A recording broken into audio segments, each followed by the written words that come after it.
Okay guys, this is the follow-up video to the soybean video when things go wrong. So we're in a cornfield, we're doing the first pass with the Danish tine. On this field it's readily apparent, you can see the ridges that were left from the planter. This field was planted one day after that soybean field.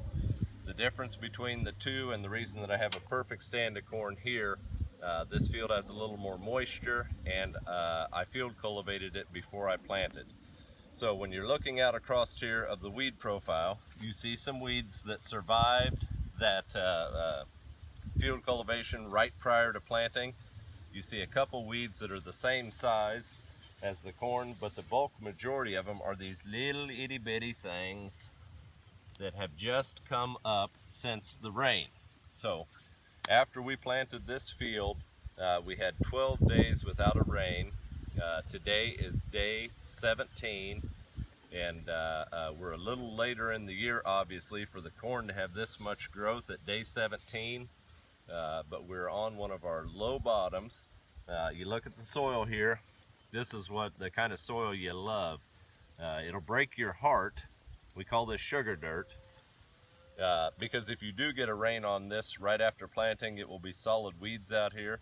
But if the moisture cooperates with you, you can get what we have out here, which is a beautiful, beautiful, beautiful field of corn. So the one other thing, this bottom, you know, if it rains on you right after you plant, that'll bother you. The other thing, since it's low bottom ground, we have our little friend here. We have a cutworm working.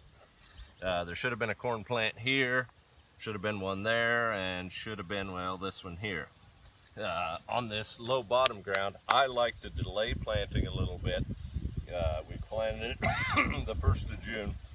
I like to delay planting so you have lots of heat, you have good moisture, and so that corn really gets a jump. And then if it cooperates, you plant into moisture, and then it doesn't rain for a week, you get along great, and you have a chance of having super clean corn. So show them out across the field one time, dear.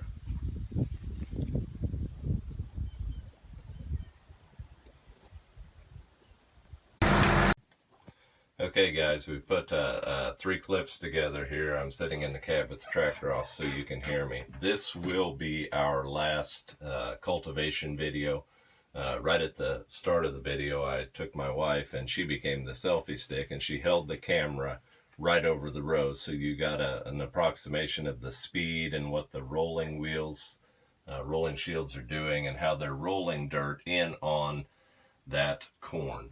But if you have questions about cultivation, find a neighbor who knows how to cultivate, or make a comment in on one of these cultivation videos, and I will try to answer your questions. Thanks, guys.